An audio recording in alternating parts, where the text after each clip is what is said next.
मुखिया द्वारा मेरा कपड़ा पकड़ के खींच दिया गया, तो कपड़ा खुल गया, फट के पूरा वो हो गया। मैं लगी चिल्ला चिल्ला के रोने। उस समय का जो सीन था ना, मतलब मैं ये सोच रही थी कि मैं बस जिंदा बच के चली आऊं।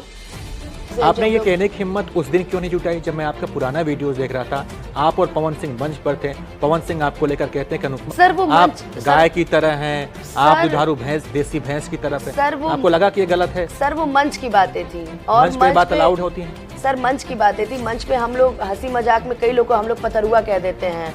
अब वो मंच पे सर मेरे ही साथ नहीं, वो सभी के साथ ऐसा करते हैं। तो आपको आपत्तिजनक नहीं लगा? ये छोटी चीज तो नहीं है ना सर। उन्होंने आप किसी की बॉडी शेमिंग कर रहे हैं, अभद्र टिप्पणी, अभद्र भाषा का लोग अभद्र टिप्पणी करते हैं। तो आपको नहीं लगता कि इनके खिलाफ आपको आवाज उठानी चाहिए? सर अभी तो उठाना शुरू किया है आवाज। मैं अक्षरा सिंह और पवन सिंह नहीं बन पाती सर। मैं कि आप उसको गाली दीजिए या आप उसको गाली दीजिए, मैं उसको कभी सर गाली नहीं दे पाती। हमारे बीच का पता नहीं वो क्या रिश्ता है, मैं नहीं जानती, पर इसीलिए सर मैं मना करती थी कि ना। आपको लगता है कि आपने मोहब्बत में बड़ी गलती कर दी, गलत इंसान आपने चुन लिया? शायद सर। जो आदमी आपसे प्रेम करता है वो आदमी अपनी प्रेमिका पर ऐसे लांछन, ऐसे आरोप कैसे लगा सकता है? और आप कैसे बर्दाश्त कर सकती हैं? सर प्यार में इंसान बहुत कुछ बर्दाश्त करता है सर। आई थिंक आपको भी कभी ना कभी प्यार हुआ होगा, तो आपने भी बहुत सारी चीजें बर्दाश्त की हो। पवन सिंह की गर्लफ्रेंड बनना, पवन जी की वाइफ बनना हर किसी के बस की बात नहीं है। तो क्या ये मंचों की परंपरा बन गई है क्या कि मंच पे आइए, जो आपके साथ भोजपुरी गायिका हैं उस पर अश्लील कमेंट कीजिए और फिर वाहवाही लूटिए, अपना नाम बढ़ाइए? सर टीम बटी हुई है, खेसारी टीम, पवन टीम, ये दो टीम बटी हुई है सर। खेसारी टीम वाले पवन सिंह में काम नहीं करेंगे, पवन जी वाले खेसारी टीम में काम नहीं करेंगे। अच्छा ऐसा है? एग्जैक्टली। आप किस टीम की हिस्सा रही हैं? सर मैं बीच में पवन सिंह जी की टीम की हिस्सा हो गई थी। गोलू राजा के साथ अगर कभी आपको मंच साझा करने का मौका मिले तो आप करेंगी? सर अब नहीं करूंगी सर, अब नहीं करूंगी। अभी मैं सोशल मीडिया के माध्यम से बोलती हूँ सर, अब नहीं करूंगी। नमस्कार, बहुत स्वागत है आपका। आज हमारे साथ भोजपुरी की मशहूर सिंगर अनुपमा यादव हैं, जिन्होंने तमाम सुपरहिट गाने दिए हैं। पिछले दिनों एक कार्यक्रम में इनके साथ मारपीट, अभद्र व्यवहार किया गया, इसको लेकर ये चर्चा में आई। और आज अनुपमा यादव हमारे साथ स्टूडियो में मौजूद हैं। तमाम सवाल जवाब होंगे, भोजपुरी में महिलाओं की स्थिति पर बात होगी, अश्लीलता पर बात होगी, गानों पर बात होगी। तो अगले कुछ मिनट अपनी नज़रें स्क्रीन पर गड़ाए रखिए, क्योंकि अनुपमा यादव का ये अब तक का सबसे बेबाक इंटरव्यू होने जा रहा है। ऐसा इंटरव्यू ना आपने देखा होगा इससे पहले, ना सुना होगा। तो अनुपमा जी, बहुत स्वागत है आपका। बहुत बहुत धन्यवाद। वैसे तो आप तमाम इंटरव्यूज़ में बता चुकी हैं कि आपके साथ क्या हुआ था, लेकिन फिर भी हम एक बार जानना चाहेंगे हमारे दर्शकों के लिए कि उस दिन, उस रात क्या हुआ?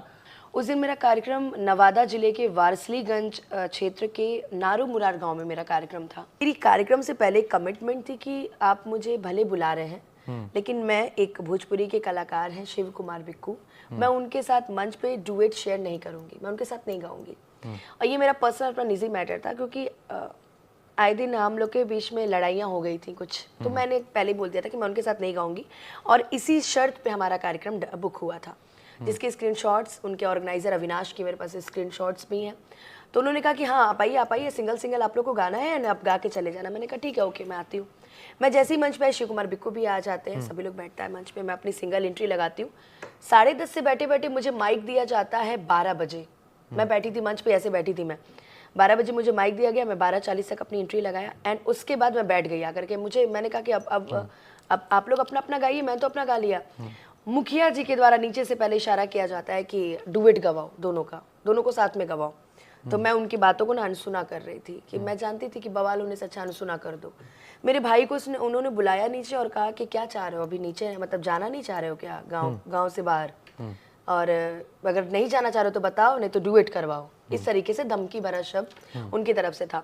ये मंच पे आया और मुझसे बोलने लगा कि दीदी ऐसी सी बात है, माहौल यहाँ का गड़बड़ हो रहा है, हम चाहेंगे कैसे भी गा के आप निकल चलिए। मुखिया जी द्वारा फिर बोला गया कि नहीं आपको आना पड़ेगा। बिक्कू जी आए, मेरा हाथ पकड़ के मंच पे ले गए, मैंने गाना स्टार्ट किया एंड देन गाते गाते हम लोग 1 घंटा गए, फिर मैं बैठ गई। उसके बाद फिर मुखिया जी माइक लिए और चिल्लाना शुरू किया कि अनुपमा जी, वो क्लिप भी वायरल है बहुत ज़्यादा, अरे अजीब कलाकार हैं जी, आपको बोले, आपको बुलाएं, आपको पैसा दे के बुलाएं, आपको गाना पड़ेगा, इस तरीके से। और इतने अजीब तरीके से उनका रूड बिहेव पहले तो उनका, क्योंकि एक मंच पे वो चढ़े, मुझे बड़े ऐसे करके मुझे देख रहे हैं, वो मंच पे चढ़ रहे हैं, वो भी वीडियो है मेरे पास। मैं जैसे ही मंच से नीचे उतरी, मैं अपनी गाड़ी के पास जा ही रही थी, मेरे भाई ने भी गाड़ी ही खोला कि मेरे भाई को मुखिया द्वारा पूरी पब्लिक को बुला लिया गया, गांव वालों को, और उसमें कुछ कमेटी के लोग, साथ कमेटी के ही लोग थे उसमें। बुलाने के बाद पहले मेरे भाई पे हमला किया गया, उसको मारा गया, पहले उसका चेन पहना था उसने, उसे खींच लिया गया। उसके बाद देन सडन जब मैं आई, मैंने कहा कोई इसको नहीं छुएगा, मुखिया जी द्वारा मेरे ऊपर वार किया गया, मेरे ऊपर हाथ उठाया गया। और उसके बाद पीछे से बिक्कू जी आते हैं बचाव के लिए, उनको भी मारा गया, अमित आशिक जी को भी मारा गया। ये कहा गया कि ये नहीं जाएगी, सुबह 6 बजे तक इसको गंवाएंगे, ये करेंगे। फिर जब कैसे कैसे करके मैं जैसे गाड़ी में बैठने वाली थी, देन मुखिया द्वारा मेरा कपड़ा पकड़ के खींच दिया गया। और इसी टाइप की मैंने कुर्ती पहन रखी थी, इस टाइप की नहीं थी, ये चुन्नट थी पूरा, वो चुन्नट वो पूरा कपड़ा खुल गया, फट के पूरा वो हो गया। मैं लगी चिल्ला चिल्ला के रोने। उस समय का जो सीन था ना, मतलब मैं ये सोच रही थी कि मैं बस जिंदा बच के चली आऊं। मैं जैसे जैसे गाड़ी में बैठी, जैसे मैं बैठी उस शीशे के उस पार से आके मेरे भाई को गन दिखा के मुखिया बोलने लगा कि चिन्ह ही ना है। मतलब उन्होंने अपनी जाति सूचक शब्दों का प्रयोग किया। मैं इनमें सारे जाति के लोगों को नहीं बोलती, उन्होंने भूमिहार शब्द का यूज किया। मैं सारे जाति के लोगों को नहीं बोलती क्योंकि 90% कार्यक्रम मेरे भूमिहार में होते हैं, तो सभी बहुत अच्छे हैं। लेकिन उस एक मुखिया के द्वारा जाति सूचक शब्दों का प्रयोग किया गया मेरे लिए कि चिन्ह ही ना, मैं इस जाति से हूँ, और यही मार के यही गाड़ देंगे ना, किसी को पता नहीं चलेगा, इसलिए इस कर है ना ओकरा उतार, मतलब मुझे कैसे कैसे करके मैं वहां से निकली। और मुखिया जी द्वारा माँ की गाली देना, बहन की गाली देना, मुखिया जी खुद खड़े होके कर रहे थे ये। अब वो खुद खड़े होके वो जब करेंगे, अच्छा जिस क्षेत्र का मुखिया ही वैसा हो तो वहाँ की पब्लिक क्या करेगी।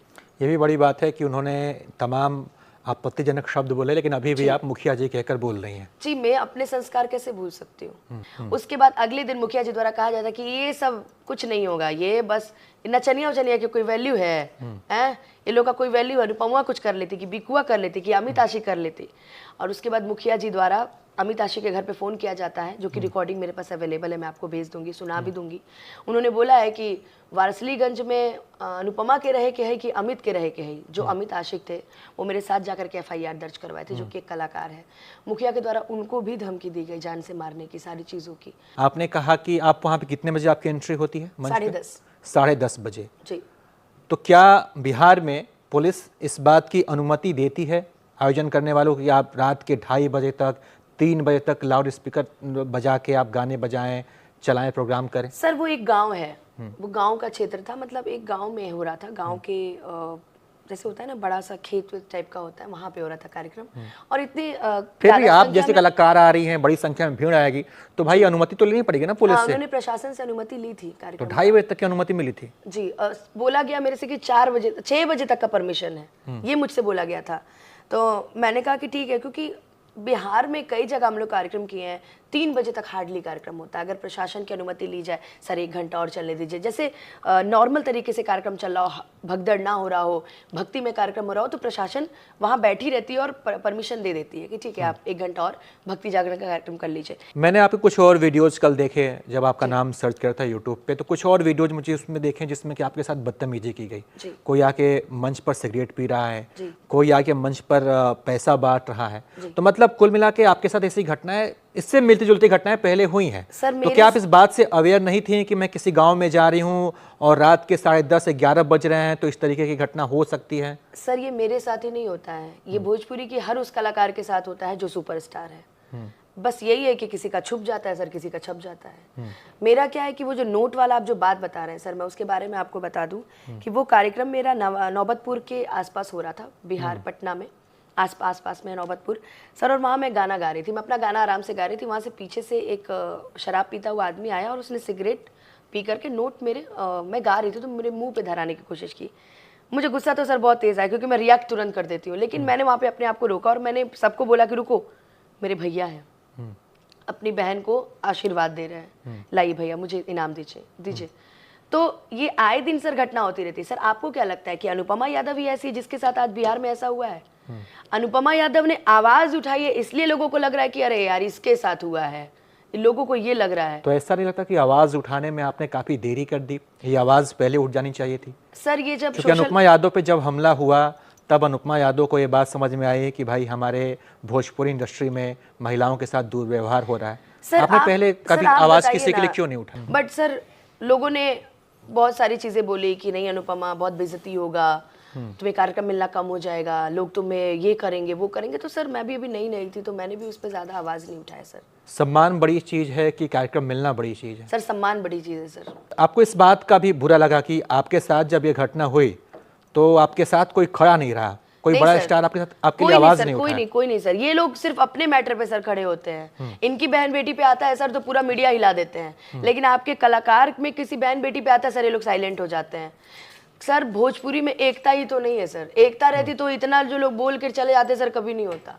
भोजपुरी में एकता नहीं है सर। तो मैं ये उम्मीद करता हूं कि आज इस मंच पे आप उस एकता का परिचय देंगी जो आपके साथ हुआ। कई भोजपुरी इंडस्ट्री में महिलाएं हीरोइंस हैं जो ये बात का दावा करती हैं कि उनके साथ गलत हुआ है। अभी काजल राघवानी जी के साथ गलत हुआ है। काजल राघवानी ने आरोप लगाया कि खेसारी लाल यादव ने उनके साथ गलत किया। वो अपनी पत्नी को लेकर जो है खेसारी लाल यादव ने कुछ ऐसे दावे किए जो आपत्तिजनक है। सर देखिए, ये उनका पर्सनल मैटर था और ये तब की बात है जब वो लोग साथ रहते थे। तो सर इसके बीच में हम ना ही कुछ बोलें तो ज्यादा बेटर रहेगा। काजल राघवानी जी उम्मीद तो करती ही होंगी ना कि आप उनके साथ खड़ी होंगी? मैं तो बिल्कुल उनके साथ खड़ी हूँ।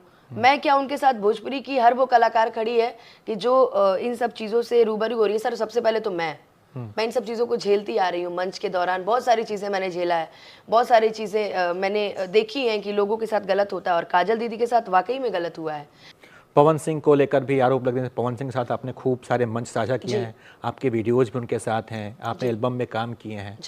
तो पवन सिंह पे भी आरोप लगते हैं कि उन्होंने अक्षरा के साथ गलत किया, उन्हें धोखे में रखा, प्यार मोहब्बत किया, फिर बाद में किन्हीं कारणों से छोड़ दिया। सर आप ये बताइए ना कि दोनों पक्षों की बात रखी जाती है ना। पवन जी भी तो उस वक्त अक्षरा भी बहुत अकेली थी, उनको भी किसी का साथ नहीं मिला था। किसी का साथ नहीं मिला था सर। आज मैं देखिए सर, पहले मुझे भले आपको लगता तो साथ देना चाहिए था, आप इस चीज को समझ रही हैं या फिर देर से आपकी आंख खोली? सर मैं उस टाइम उनसे इतना ज्यादा घुली मिली नहीं थी सर। अब खड़ी होंगी आप अक्षरा के लिए? बिल्कुल खड़ी होंगी सर, जहाँ पे गलत देखूंगी। क्योंकि सर मुझे लगता है कि हर उस लड़की को जरूरत है एक लड़की का जो समाज में इन सब चीजों को झेल रही है और इन सब चीजों को बर्दाश्त कर रही है। सर मैं हर उस लड़की के साथ खड़ी हूँ। और पवन सिंह के खिलाफ जाना पड़े तो भी जाएंगी आप? सर खिलाफ की जहाँ तक बात रही सर, उनकी इज्जत हमेशा इस दिल में है और इस जीवन में मैं उनकी हमेशा इज्जत करूंगी। लेकिन जहाँ गलत है वहाँ सर गलत है अभी। तो या तो आप किसी उसके प्रति अपने मन में इज्जत रख सकती हैं या फिर आप जो है सो उस व्यक्ति से कह सकती हैं कि तुमने गलत किया, बिल्कुल मैं कहने की मैं बर्दाश्त नहीं करूंगी। बिल्कुल मैं कहने की हिम्मत रखती हूँ कि सर आप यहाँ पे गलत हैं और आपने ये गलती करी। सर बहुत सारी ऐसी चीजें आपने ये कहने की हिम्मत उस दिन क्यों नहीं जुटाई जब मैं आपका पुराना वीडियोस देख रहा था? आप और पवन सिंह मंच पर थे, पवन सिंह आपको लेकर कहते हैं कि अनुपमा आज मैं आपको उस नजर से देख रहा हूं जिस नजर से मैंने पहले कभी नहीं देखा। सर वो आप गाय की तरह हैं, आप दुधारू भैंस, देसी भैंस की तरफ है। आपको लगा कि ये गलत है? सर वो मंच की बातें थी और मंच पे बात अलाउड होती है? सर मंच की बातें थी। मंच पे हम लोग हंसी मजाक में कई लोगों को हम लोग पतरुआ कह देते हैं, मोटका कह देते हैं और कई लोगों को हम लोग कुछ भी बोल देते हैं। तो मंच पे सर एंटरटेनमेंट होता है। और जहाँ तक बात रही सर देसीला गाय, देसीला भैंस, ये मेरे लिए नहीं यूज हुआ था। ये वो यूज हुआ था कि तुम देसी लड़की हो, ठीक है सर। तो उन्होंने तुलना की थी सर, तुम देसी लड़की हो, तुम देसी। इसका क्या मतलब होता है? आज मैं आपको उस नजर से देख रहा हूँ जिस नजर से मैंने पहले कभी नहीं देखा। सर इंटरटेनमेंट के लिए उन्होंने बोला था कि आज तुम बड़ी, वो उन्होंने मेरे कान में भी बोला था कि आज तू सुंदर लगा था रे ना। हम बोले सर अब क्या किया जाए। देखिए सर उनकी ना नटखटपन वाली आदत है। अब वो मंच पे सर मेरे ही साथ नहीं, वो सभी के साथ ऐसा करते हैं। तो आपको आपत्तिजनक नहीं लगा? नहीं सर, क्योंकि मंच हम लोग हमेशा साझा करते हैं साथ में। और एक मंच के नीचे की हमारी जिंदगी क्या है वो अलग है सर। मंच पे हम लोग हमेशा मंच साझा करते हैं। छोटी छोटी चीजें सर अब अगर माइंड करने लगेंगे तो फिर कैसे काम चलेगा? ये छोटी चीज तो नहीं है ना सर। उन्होंने आप किसी की बॉडी शेमिंग कर रहे हैं, आप किसी के बारे में ऐसा कह रहे हैं कि आप ये लग रही हैं, आप वो लग रही हैं। आप गा रही हैं, आपकी आवाज की तारीफ होनी चाहिए। कोई आके आपसे कहे कि आप तो ऐसी लग रही हैं, आप तो वैसी लग रही हैं, तो ये तो ठीक नहीं है। नहीं सर ये ठीक नहीं है। बट पवन जी क्या है ना सर, थोड़े चुलबुले टाइप के हैं। वो मंच पे वो कान में भी कभी कभी हम लोग अगर मैं कहूं कि मैं चुलबुला हूं और यहाँ पे कुछ आपत्तिजनक बातें कह दूं तो क्या आप ये बर्दाश्त करेंगे? सर जहाँ तक बात रही कि आप सुंदर लग रही हैं या आप अच्छी लग रही हैं सर, तो ये तो एक तारीफ के शब्द में भी लिया जा सकता है। तारीफ में कह गया ठीक है, आप ब्यूटीफुल लग रही हैं, आप गुलाब के फूल की तरह दिख रही हैं। आप ये कहें कि इससे कि आप दुधारू गाय लग रही हैं, देसी भैंस लग रही हैं सर, ये आप अच्छा बताइए, आप क्या किसी भी लड़की को उसकी तारीफ ये शब्द से करना चाहेंगी? सर यार आज तो तुम बहुत सुंदर लग रही हो, बड़ा निमन लगा तारू, एकदम देसी भैंस लेकर, आप कहेंगे किसी को? कभी नहीं सर। ये जो दुधारू गाय है सर, ये तो मैंने नहीं सुना सर कि इन्होंने दुधारू गाय कहीं बोला है। सर उन्होंने ये बोला है कि तुम देसी भैंस लग रही जगह दूध पी के आदमी पता नहीं क्या क्या कुछ ऐसे वर्ड वो ऐसी आपत्तिजनक चीजें मंच पे बोलते रहते हैं, उनका मुंह ही है सर। अब वो बैक स्टेज जा करके वो चीजें कहते हैं कि अरे यार हम देखा ना आनंद फानन में पता नहीं क्या क्या बोल गए। नहीं सर, अब उनसे कुछ कहा भी नहीं जाता, क्या उनसे बोला जाए। उनके डर प्रति लगता है कि इतने बड़े सिंगर हैं, उनसे बोल दिया जाए तो हो सकता है नहीं कि नहीं हमारे सर, करियर ऐसा पर नहीं असर है, पड़े। ऐसा नहीं है सर। अभी मैं उनके साथ थोड़ी हूँ सर, अभी तो मैं दूर ही हूँ उनसे पूरा, तो ऐसा नहीं है सर। बस ये है कि बाद में उनको जैसे अफसोस करने लगते हैं वो एक, फिर उसके बाद उन्होंने खुद बोला था कि आज हम अनुपमा के देसीला गाए, अगर मैंने ऑप्शन में दिया कि ये देसी लड़की है, देसी काम करती, एक और इवेंट था उसके बाद उनका, उन्होंने कहा कि हम तो साढ़े लिखा बनी, अब बताओ हम तो साढ़े बनी।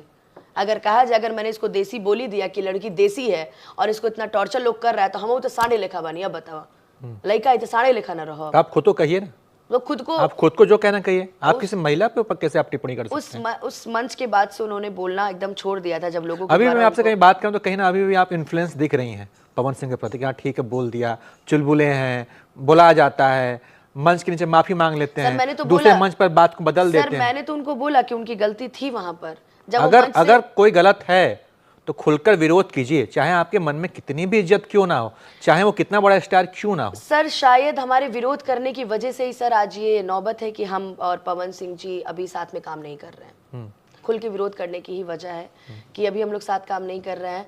और जहाँ तक बात रही पवन जी की, तो उस दिन भी मैंने सर को बोला कि सर आप बात बात में ना बहुत चीज़ें बोल दी हैं। सर वो लोग देखिएगा ये मुद्दा ज़रूर उठाएंगे। अच्छा, वो जो उन्होंने बोला था सर, वो देसी वाले आप बात पे बोल रहे हैं। मैं और भी बातें कर रहा हूँ, पवन सिंह के साथ एक और कलाकार है, मैं तो बहुत देखता नहीं उन लोगों का। हाँ। आज मैं आपका इंटरव्यू करने वाला हूँ, तो इसके लिए कल मैंने वीडियोस देखे आपके कि देखूँ तो जरा ये हो क्या रहा है मंचों पे। तो मेरे सामने ऐसे वीडियोज आए कि मैंने सोच लिया कि कुछ भी हो जाए जीवन में, ये मंच वाले वीडियो तो मैं देखूंगा ही देखूंगा। एक कलाकार है, उनके साथ पता नहीं तबला बजाते हैं, छोटे बाबा कहलाते हैं। हाँ। लाल बाल है, उनके वीडियोस देखे मैंने आपके साथ। अभद्र टिप्पणी, अभद्र भाषा का इस्तेमाल, अभद्र टिप्पणी करते हैं सर। तो आपको नहीं लगता है कि इनके खिलाफ आपको आवाज उठानी चाहिए? सर अभी तो उठाना शुरू किया है आवाज, पहले क्यों नहीं उठाया आप? सर पहले इंसान को ना अंदर से डर रहता है सर, जब स्टार्टिंग होती है ना किसी कलाकार की, तो सर अंदर से डर होता है कि ऐसा ना हो कोई कुछ बोल दे। ये एक जिन कलाकार का आपने नाम लिया, क्या नाम बताया इनका? शिव कुमार विक्कू। शिव कुमार विक्कू जी। तो मैं इनको जानता भी नहीं हूँ, मैंने वीडियोस देखे, तो ऐसा कहा जाता है कि वो आपके एक्स बॉयफ्रेंड है, अब आपके बीच कोई रिश्ता नहीं है। कोई रिश्ता नहीं। फिर भी जब भी आप वो मंच पर आते हैं, भले ही आपने मना कर दिया कि आप ड्यूएट नहीं गाएंगे उनके साथ, मंच पर जब वो आते हैं, हाथ में माइक लेते हैं, आपकी तरफ देखकर गाने गाते हैं, हाथ पकड़ने की भी कोशिश करते हैं। जो आदमी आपके जीवन से जा चुका है, जो आदमी जिसके साथ आपका ब्रेकअप हो चुका है, जिसका आपके जीवन में अब कोई उसका रहना मतलब कोई वास्ता नहीं है, वो आदमी आपके साथ आके आपका मंच पे हाथ पकड़ता, आपके देख के गाने गाता है, एक तरीके से कमेंट करता है, ये चीज़ें क्या बर्दाश्त करने लायक है? सर इसीलिए तो डुएट गाने से मैं हमेशा मना करती हूँ, क्योंकि मेरा जो रिश्ता था सर, सच में सर टच वुड मैं बहुत मानती थी उसको। और जहाँ तक बात रही सर कि वो जब भी मेरे सामने आता था, मैं उसको मैं रोक ही नहीं पाती थी सर। एग्जैक्टली ये बात ये करती थी, बट मैं हमेशा ही कोशिश करती थी कि सर वो मेरे सामने ना आए। इसलिए भी मैंने सर इस बार मना किया था कि मैं उसके साथ नहीं गाऊंगी, क्योंकि शायद सर मेरी तारीफ से उसके लिए बहुत ही ज़्यादा सम्मान था और बहुत ही ज़्यादा वो चीज़ें थी कि जो मैं वो सामने रहता सर मैं उसको बोल नहीं पाती हूँ। बट सर हमारी चीज़ों में सर गलत कौन था ये मैं नहीं जानती, बट ये बात सही है कि मैं उसको बहुत मानती थी सर। इसीलिए मैं उसके साथ शोज नहीं करना चाहती, क्योंकि मैं उसको पलट के सर जवाब नहीं दे पाती सर। मैं अक्षरा सिंह और पवन सिंह नहीं बन पाती सर मैं, कि आप उसको गाली दीजिए या आप उसको गाली दीजिए। मैं उसको कभी सर गाली नहीं दे पाती। हमारे बीच का पता नहीं वो क्या रिश्ता है, मैं नहीं जानती, पर इसीलिए सर मैं मना करती थी कि आपको लगता है कि आपने मोहब्बत में बड़ी गलती कर दी, गलत इंसान आपने चुन लिया? शायद सर, लेकिन मैंने सर अपनी तरफ से 100% दिया था हमेशा, कि हम लोग साथ में कार्यक्रम करते थे और अटैचमेंट थी, क्योंकि अटैचमेंट पहले उन्हीं की तरफ से थी, मेरी तरफ से कुछ भी नहीं था सर। और ये अटैचमेंट बढ़ते बढ़ते सर बहुत सारी चीज़ें थी कि मैं बर्दाश्त करने लगी, बहुत सारी चीज़ें ऐसी थी। पर सर इसीलिए मैं बोलती हूँ ना कि आज भी वो इंसान मेरे सामने आ जाए ना सर, मैं अपने आप को रोक नहीं पाती और मैं उसको मना नहीं कर पाती। वो मंच पे भी, उस दिन मुखिया वाले मंच पे भी सर उसने मेरा जब हाथ पकड़ा तो सर मैं 1 सेकंड के लिए मैं बैठी रह गई, उसके बाद फिर मुझे उठना ही पड़ा। मैं उसको सर कभी कुछ बोल नहीं पाती सर। तो फिर आप तो ऐसे लोग की हिम्मत बढ़ा रही है ना सर। मैं आप उनको हिम्मत कि तुम मेरा दिल तोड़ो, तुम मेरे साथ कुछ भी करो, और फिर जब तुम मेरे सामने आते हो तो मैं चुप रह जाती हूँ, इसी से तो उसकी हिम्मत बढ़ जाती है। सर उसने भी मना किया था मेरे साथ डुएट गाने के लिए सर, वो भी स्टेटमेंट है उसके पास। उसने भी मुझसे मना किया, उसने भी कमेटी के लोगों को मना किया था कि मैं भी साथ में नहीं गाऊंगा। मैंने वो वीडियो देखा जिसमें वो आदमी ये कह रहा है, आप पे आरोप लगा रहा है कि आपका पवन सिंह के साथ चक्कर है। जो आदमी आपसे प्रेम करता है वो आदमी अपनी प्रेमिका पर ऐसे लांछन, ऐसे आरोप कैसे लगा सकता है? क्या? और आप कैसे बर्दाश्त कर सकती हैं? सर प्यार में इंसान बहुत कुछ बर्दाश्त करता है सर। आई थिंक आपको भी कभी ना कभी प्यार हुआ होगा तो आपने भी बहुत सारी चीज़ें बर्दाश्त की होंगी। पवन सिंह की गर्लफ्रेंड बनना, पवन जी की वाइफ बनना हर किसी के बस की बात नहीं है। हाँ ठीक है, पवन सिंह जी मुझे मानते हैं तो तुम सामने बैठ के बात करो ना। पवन जी भी सामने रहे, तुम भी सामने रहो, मैं भी सामने रहो, सामने बैठ के बातें करो। कभी भी पवन जी ने उससे ये नहीं बोला है कि बिक्कू या ये मेरी गर्लफ्रेंड है, या उन्होंने हमेशा कहा ये बेटा है मेरा, इसको मैं बेटा मानता हूँ, ये लड़का है। इसको जब भी मैं मंच पे देखता हूँ मैं हमेशा सोचता हूँ कि नहीं, बिल्कुल बिंदास आवाज में गाती है और अच्छा गाती है, टैलेंटेड है, इसलिए इसको मानता हूँ। वरना बहुत सारे ऐसे लोग हैं, किसी का हाथ पकड़ के आप स्टार बना दीजिएगा अगर उसके अंदर कोई टैलेंट ना हो तो बहुत सारी चीजें, पर उसकी कान भरने की कोशिश, लोगों की कोशिश, इसमें कई सारे कलाकार भी सर शामिल थे जो हम लोग की दूरी शुरू से कराना चाहते थे और जिन्होंने हम लोग को दूर कर भी दिया। और सर मैं जिंदगी में मैं कभी उसको मैं पलट के जवाब नहीं दे पाती हूँ सर। तो अच्छा हुआ ना कि वो आदमी दूर हो गया जो आपके ऊपर ऐसे आरोप लगा। ऐसी ऐसी मोहब्बत किस काम की? सर अच्छा भी हुआ और शायद महादेव जी को यही मंजूर था कि मैं उससे दूर हो जाऊं। तो मुझे तो लगता है ऐसे इंसान पर एक आंसू भी बर्बाद नहीं करना चाहिए।